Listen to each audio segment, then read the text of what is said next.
This is the book of Joshua, chapter 2, and verse 9. And she said unto the men, I know that the Lord Yahweh have given you the land, and that your terror is fallen upon us, and that all the inhabitants of the land faint because of you. For we have heard how the Lord Yahweh dried up the water of the Red Sea for you, when ye came out of Egypt, and what ye did unto the two kings of the Amorites, and were that were on the other side Jordan, Shinar, and Og, whom ye utterly destroyed. First and foremost, I want to give all praises, glory, and honor unto Yahweh, Ba'ashem Yahushai, Ba'ashem Kakatash. Double honors to the head elders, apostles, and the bishops at the great millstone who rule well.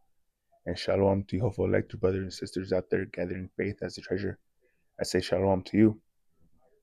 So this lesson inspired because I was watching shorts, and I saw from time to time you hear about kangaroo tails, and so I'll bring up a video in a little bit, but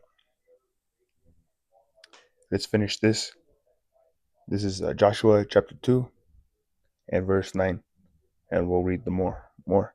And she said unto the men, I know that the Lord Yahweh hath given you the land, and that your terror is fallen upon us, and that all the inhabitants of the land faint because of you. For we have heard how the Lord Yahweh dried up the water of the Red Sea for you, when ye came out of Egypt, and what ye did unto the two kings of the Amorites that were on the other side Jordan, Shinar, and Og, whom ye utterly destroyed. And as soon as we heard these things, our hearts did melt, neither did there remain any more courage in any man because of you. For the Lord Yahweh your power, he is the power in heaven above and in earth beneath. Now therefore I pray you, swear unto me by the Lord Yahweh, since I have showed you kindness, that you will also show kindness unto my father's house, and give me a true token. See, so all the nations heard about how Yahweh Bashem Yahushai defended us and took us out of the land of Egypt, and also how we took down the two kings of the Amorites. So the nations were afraid of our power, because our power is the true living God, the creator of the heaven and the earth, and everything that is seen and unseen. So that's why she was afraid, because she knows that our power is the true power. And I got this right here.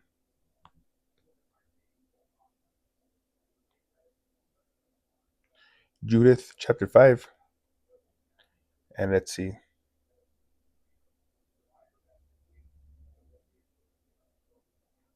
We'll read here and there. It says,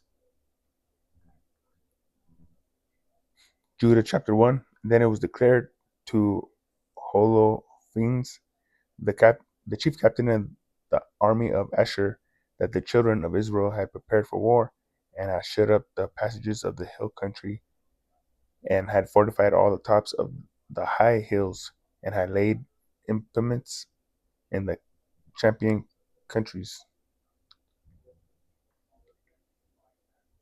Verse 3, and he said unto them, Tell me now, ye sons of Canaan, who this people is that dwelleth in the hill country, and what are the cities that they inhabit, and what is the multitude of their army, and wherein is their power and strength, and what king is set over them, or captain of their army?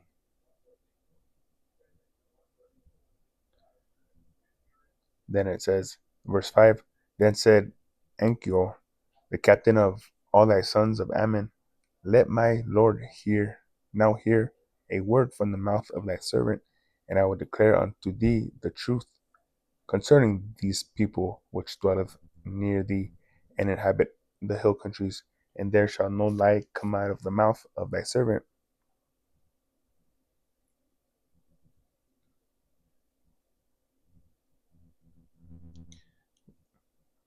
It says,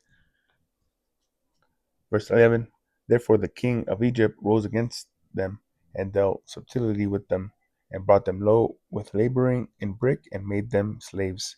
Then they cried unto the Lord their power, and he smote all the land of Egypt with incurable plagues. So the Egyptians cast them out of their sight, and the Most High dried the Red Sea before them, and brought them to Mount Seir, or Sinai, sorry, Sinai, and cast these brain and cast forth all that dwelt in the wilderness. So they dwelt in the land of the Amorites, and they destroyed by their strength all of Esbon, and passing over Jordan, they possessed all the hill country. We'll get verse 17. And whilst they sinned, this is the point, and whilst they sinned not before their power, they prospered, because the God that hateth iniquity was with them. Verse 18. But when they departed from the way which he appointed them, not following the law, statutes, and commandments which the Lord Yahweh Hashem Yahushai gave the children of Israel to follow, says, but when they departed from the way which he appointed them, they were destroyed in many battles very sore, and were led captives into a land that was not theirs, and the temple of their power was cast to the ground, and their cities were taken by the enemies. See, so right there it says when we don't follow what the Lord told us to do, he's not with us, and that we would get destroyed in battles and led captives, But it says in verse 19, but now are they returned to their power, and are come up from the places where they were scattered, and have possessed Jerusalem, where their sanctuary is, and are seated in the hill country, for it was desolate. Now therefore, my Lord and Governor, if there be any error in this people, and they sin against their power, let us consider that this shall be their ruin, and let us go up, and we shall overcome them. Verse 21. But if there be no iniquity in their nation, let my Lord pass by, lest their Lord Yahweh Ba'ashem Yahushai defend them, and their power be for them, and we become a reproach before all the world, like the Amorites. So right here he's telling them, if they sin, don't mess with them. So we'll get this scripture right here. Psalms chapter 2 and verse 1 says, why do the heathen rage and the people imagine a vain thing? Says verse 2, the kings of the earth set themselves, and the rulers take counsel together against the Lord and against his anointed, saying, let us break their bands asunder and cast away their cords from us. And the point here is that the kings of the earth and the rulers, they take counsel together against the Lord and against his anointed, and against his children, the children of Israel. And what do? Like right here in Judith, it just giving the king the game. If they sin, go battle them. If they don't mess with them. So, like it says, we're going to have to go to our enemies in want of all things, food, shelter, clothing. So a way that they take counsel is that they put stuff in our diet that's unlawful, because the Lord Yahweh Hashem Yahushai gave us a dietary law, and they know the rules. They know that we're not supposed to be eating certain things. And let's get that. We saying kids kangaroo tail versus oxtail.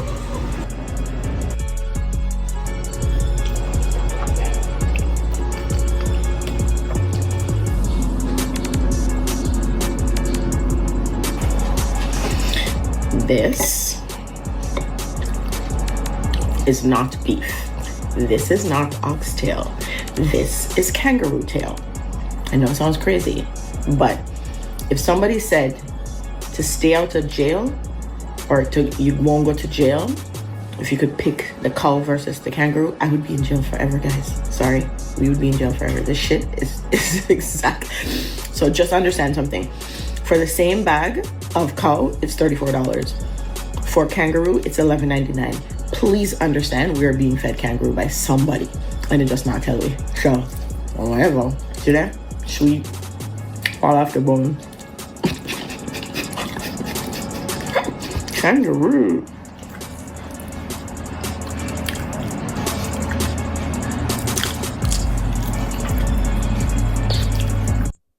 saying, kids? Kangaroo tail?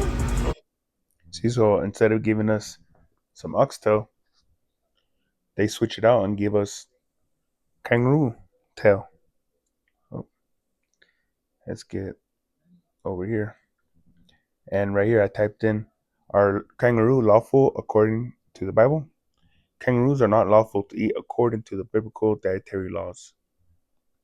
The Bible dictates that a lawful kosher land animal must possess two specific physical traits. It must have completely split hooves and it must chew the cud. Kangaroos don't. So that's why they bait and switch. On the label it says oxtail, but you're really getting kangaroo. Why? Because they know that that's going against the law of the Lord, Yahweh Shem Shai. And if we commit sin, we're not going to be protected. So then they could do whatever they want with us, you know? And that's why part of the reason why we're in this slow state, because of dietary law, uh, how to conduct ourselves in commerce, you know? Like it says that, in other words, like sin is close to them in the market, you know, because you could easily cheat people like this man that's in power talking about price tags that depending on the person the price changes, you know. So that's not fair, that's not right. But yeah, these people know that we go against the grain, we're not going to be protected, so they make us go against the grain, you know. Put all kinds of chemicals in our food, different material in our clothing, you know, you name it. They've studied the Bible and they know what to do. Like I said, they take crafty counsel against the hidden ones. Let's see.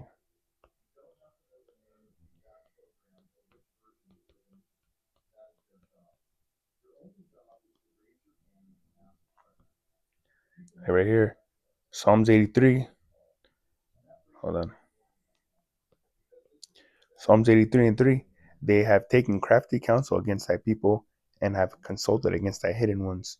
Who are the hidden ones? The children of Israel, because we've been scattered and been called by different names, by words, you know.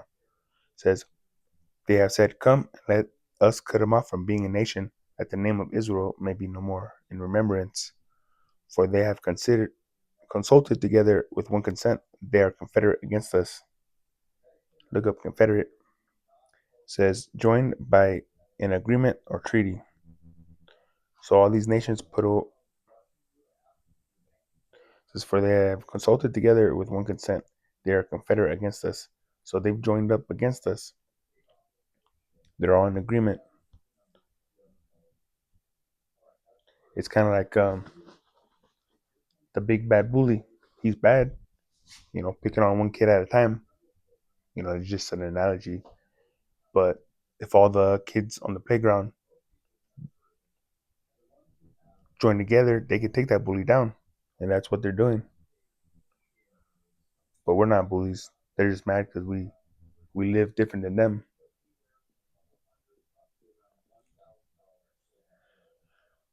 And like it says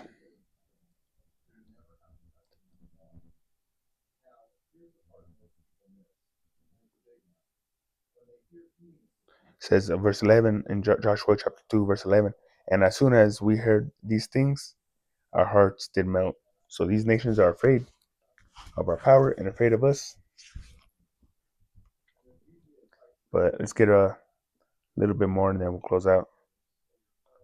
Okay. So the law is good. Let's get,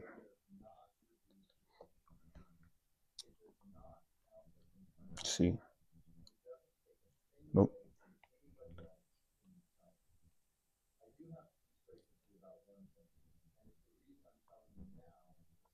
Salakia.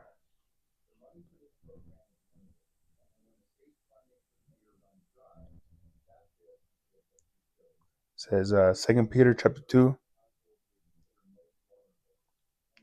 and 12. But these, as natural brute beasts, made to be taken and destroyed, speak evil of the things that they understand not.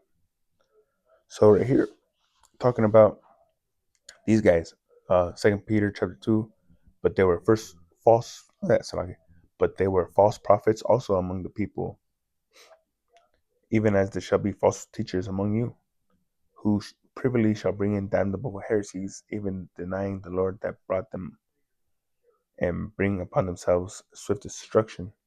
So right here, talking about the prophets, but right here, 12. But these as natural brute beasts. Why? Because, like it says, they're going to bring in damnable heresies of false prophets, saying that you could eat whatever you want. You just pray over it, but no, you can't do that. It says, but these are natural brute beasts, made to be taken and destroyed, because Yahweh Shemel Shai don't want everybody to understand. So they were made to be that false prophet so that they could be taken and destroyed. But why? Because they speak evil of the things that they did not understand. Speak evil of the things that they understood not. And what's going to happen? And shall utterly perish in their own corruption. See, so if you're not with the law, you're going against the law, you're as a natural brute beast. So these nations are beasts.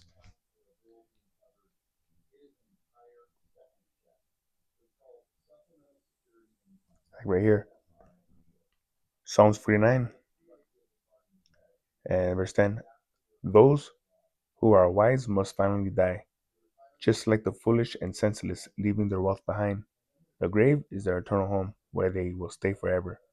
They may name their estates after themselves, but their fame will not last. They will die just like animals. This is the fate of fools, though they are remembered as being wise. Why are they fools? Because they didn't follow the law, statutes, commandments. And guess what? They're just like beasts, you know.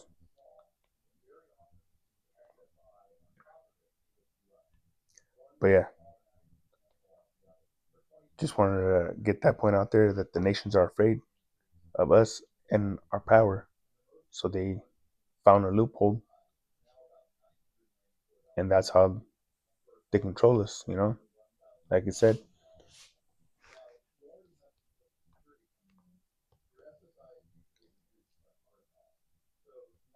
like I said.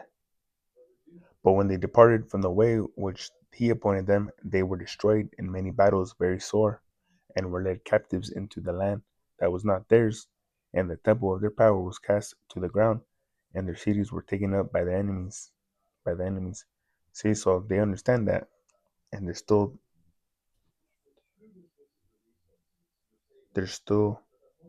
um, running that same play. But yeah,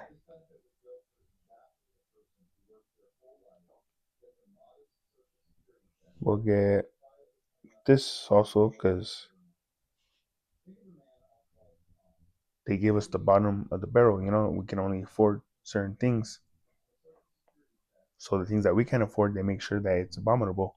Like the kangaroo, the lady just said, oxtails are like 30 some bucks, but kangaroo meat is $11.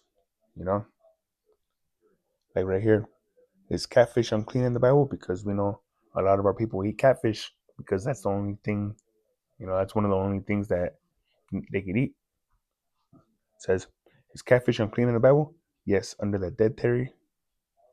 No, what the hell?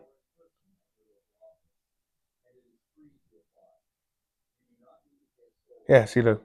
Oh, okay. Slovakia. I was thinking I put clean. It says, is catfish unclean in the Bible? It says, yes. Under the dietary laws of the Old Testament, the Mosaic law, catfish is considered unclean.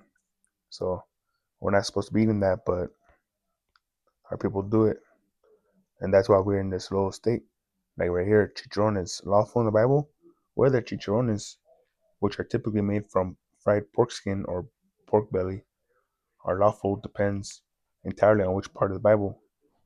But that's a bunch of BS because they say in the New Testament the unclean is called clean. That's not true.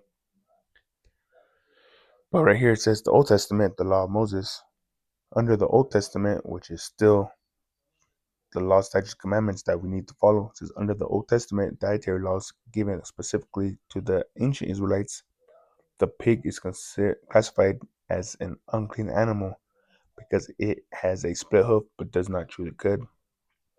So our people are fed chicharrones, uh, bacon everywhere. Every goddamn thing has bacon on it. Um, you know, they feed it to our people, and then they wonder why they're sick. They're in a messed up low state. They're depressed. Why? Because they got all these parasites that this unclean food has in it, and that's why Yahweh Shem Shai gave us dietary laws so that we're not eating garbage. You know, they make everything that's like it says, woe to them that call evil good and good evil. You know, so don't want to make this too long. Hope this edifying lesson. The nations are afraid of our power, and they make us sin so that our power is not with us, so that they can take advantage of us. But Dwara Yahweh Shem Shai for letting us understand that we still have to do what the law says to the best of our abilities, you know? But yeah, Dwara Yahweh Shem Shai. Want to give all praises, glory, and honor unto Yahweh Ba'ashem Shai Ba'ashem Kakdash. Double honors to the head elders, apostles, and the bishops at the Green Millstone who rule well. And shalom to you, hopeful like you brothers and sisters out there gathering faith as a treasure. I say shalom to you. Till next time, lo willing, shalom.